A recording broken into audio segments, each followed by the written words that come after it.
আসসালামু আলাইকুম। আশা করতেছি সবাই ভালো আছেন। আলহামদুলিল্লাহ আমিও ভালো আছি। তো আপনাদের ভাইয়া মানে আমার হাসব্যান্ড বলতেছিল যে চারিদিকে তো ঝুম বৃষ্টি নামছে, একটু খিচুড়ি হলে ভালো হয়, একটু সবজি খিচুড়ি করে দাও। আর আপনাদের ভাইয়া যদি কখনো আমার কাছে কিছু খাইতে চাই, এই আবদারটা আমি কখনোই না বলি না। যত রাত হোক আর যত কষ্টই হোক কখনো সেটা বুঝতেও আমি দেই না। তো আমার সাধ্য মতো চেষ্টা করি সুন্দর করে ভালোভাবে রান্না করে তার সামনে দেওয়ার জন্য। কারণ পুরুষ মানুষ কার কাছে আবদার করবো, ঘরের স্ত্রী ছাড়া আর কার কাছে? আর আমি যদি তার কষ্টটা না বুঝি কেডা বুঝবো কোন? এর লেগে খিচুড়ি খেতে চাওয়ার সাথে সাথে আমি সবকিছুর আয়োজন করে ফেলাইছি।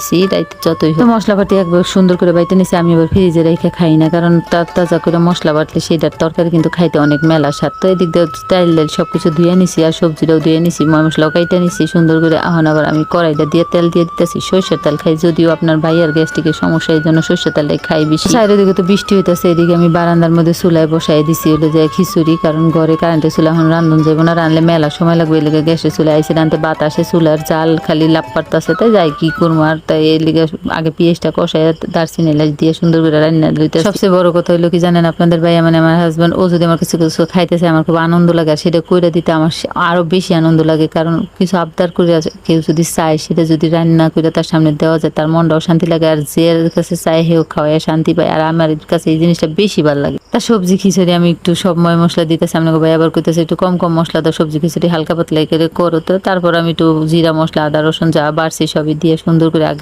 কষাই নিছি মিষ্টি কুমড়াটারে। এখন হলো চাইল দিয়ে দিছি, চাইল দিয়ে একটু লেটকা খিচুড়ি করবো, তো এলেগে এলো চাইলটা ভিজা ভিজাই দিয়ে দিছি। আমরা হলাম দুইজন মানুষ, এলেগে কম করে রান্না করতেছি। তারপর দেখি সব আয়োজন করতে করতে মেলা হয়ে গেছে, এক কড়াই হয়ে গেছিল। যাই হোক কি আর করার, লেটকা খিচুড়ি তো। তারপর বৃষ্টি নামলে কিন্তু সবারই একটু খিচুড়ি টিচুড়ি খেতে ভালো লাগে, আমার কাছেও ভালো লাগে। আর আপনার ভাই আবদার করলে তাই এটা আরো খাওয়ার মজা দ্বিগুণ বাইরা জায়গা। এই পাতলা খিচুড়ি লাগে একটু ডিম ভাজি বেগুন ভাজি হলে আরো বেশি মজা লাগে। তো আমি বেশি দেরি করি নাই, তাড়াতাড়ি করে কাইটটা কুইটটা সব বসাই দিছি। এদিকে আবার দেখলাম হাড়ি পাতিল গুলো বারান্দায় রয়েছে, এগুলো রাত্রেবেলা থাকলে সমস্যা, এই জন্য নিয়ে নিতেছি। একা হাতে সংসার সামলাইতে হয়, যার কারণে চারিদিকে খেয়াল রাখতে। ওদিকে আবার আমার একটা গাছ আছিল, সেই গাছটা আবার একটু পানি পুনি দিয়ে দিলাম, কারণ অনেকদিন ধরে পানি দেওয়া হয় না, শুকায় যেতেছিল। তো এই গাছটা আমি আনছি অনেক দূর থেকে আমার এক বান্ধবীর কাছ থেকে, এই জন্য এটা বাঁচাই রাখছি। এটা আমি পরে যখন বাইরে রান্নাঘর দিয়ে মোহনে লাগাই থুমু, এ লেগে যত্ন করে এতদিন ধরে রাখতেছি। গাছটার নাম হলো মানি প্লান্ট কয়, যে এটা আর কি, এটা লাগাইলে নাকি ভালো কিছু। তবে এই সব কুসংস্কার আমি কান দিই না। যাই হোক ভালো লাগতেছে, এগুলো ঘরের মধ্যে লাগান যায় এই জন্য। তো এদিক দিয়ে আমার খিচুড়ি টিচুড়ি সব রান্না হয়ে গেছে। না আপনার বাইরে কইতেছিলাম আসো তাড়াতাড়ি গরম গরম খাই নাও লেটকা খিচুড়ি, যদি একটু বেশি লেটকা হয়ে গেছে গা। তো আপনার বাইরে কইতেছিলাম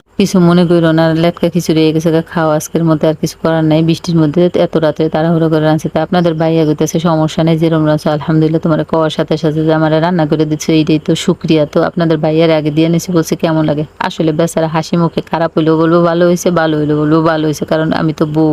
তো আমার হাজবেন্ডের জন্য সবাই দোয়া করবেন, ওর জন্য এই গ্যাস্ট্রিকের